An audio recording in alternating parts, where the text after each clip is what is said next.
Et ben voilà, c'est l'été, il fait beau, il fait chaud, c'est le temps Des glaces et des vacances? Oui, mais c'est surtout le temps des festivals, de musique, de théâtre, de danse, d'art de rue, de marionnettes. Et aujourd'hui sur Virlang, on va parler du plus grand festival au monde de théâtre. J'ai nommé le Festival d'Avignon.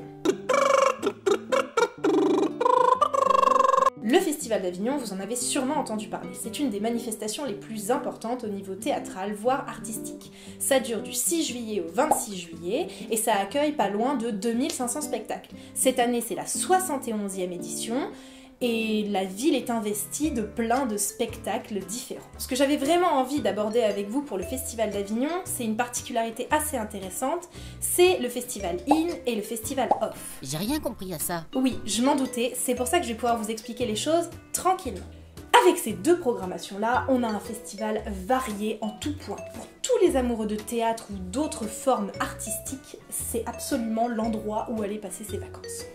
Pour ce qui est du In, cette programmation-là est officielle. Elle a été choisie par le directeur du festival, Olivier Py, actuellement. Elle va être programmée dans les lieux les plus prestigieux d'Avignon, dont la cour du Palais des Papes.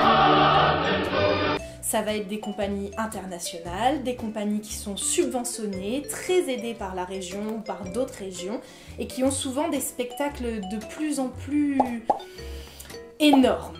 Pour ce qui est du Off, le Off,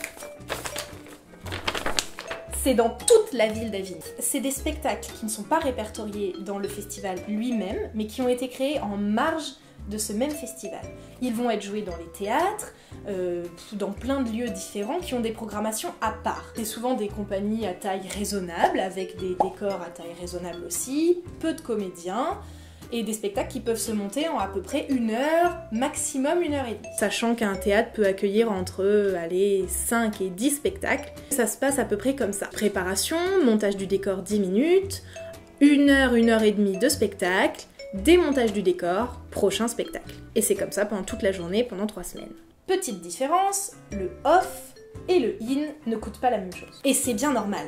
Car ce n'est pas la même envergure, selon les moyens, les décors, les personnes qui sont chargées de maintenir l'organisation du spectacle, ça ne va pas être le même prix. Donc, un spectacle du Off coûte à peu près 10 €, sachant que j'ai 25 ans. Un spectacle du In, par contre, coûte à peu près dans les 18 €, sachant que j'ai 25 ans et que j'ai encore des réductions. En se baladant dans la rue, il y a de tout. Là, c'était pendant une parade, parce que oui, les compagnies tractent, paradent, affichent et font la promotion de leur spectacle. Et c'était vraiment super bien, parce que les gens qui donnaient les flyers, c'était les comédiens en costume. Et les affiches, on en parle? Parce que ça m'a impressionné, tellement il y en a. Mais ça fait le charme du Festival d'Avignon. C'est sûr, l'ambiance elle est super cool. Il y a aussi de nombreux spectacles de rue gratuits. Avec le nombre de spectacles que vous pourrez trouver dans la ville pendant le Festival d'Avignon, je peux vous garantir que vous ne vous embêterez pas. Et dans tous les cas, que ce soit en y jouant ou en étant spectateur, c'est une expérience inoubliable. Néanmoins, le festival ne s'est pas créé tout seul et ne s'est pas créé en un jour. Le festival a été fondé en septembre 1947 par Jean Vilar, qui était donc comédien, metteur en scène et directeur de compagnie. À l'origine, le festival, c'était une simple semaine d'art dramatique qui offrait 3 créations dans 3 lieux scéniques différents. Fort du succès qu'a remporté les 3 pièces, il revient l'année suivante avec une semaine d'art dramatique et s'attache à une troupe d'acteurs qui vient désormais chaque année réunir un public de plus en plus nombreux et de plus en plus fidèle. Petit à petit, d'autres formes artistiques se mettent en place, on peut avoir des représentations de danse, des conférences, des débats, des ateliers. En parallèle, en 1966, un festival Off est en train de se créer. Pendant que plusieurs lieux sont investis pour le festival, on va d'ailleurs explorer plusieurs formes artistiques. Vilar meurt en 1971 et à ce moment-là, 38 spectacles sont présentés en marge du festival, ce qui deviendra le Festival Off. Le Festival Off commence à prendre de plus en plus de place et c'est les directeurs suivants qui vont emmener des renouvellements de ces deux formes qui peuvent désormais cohabiter ensemble.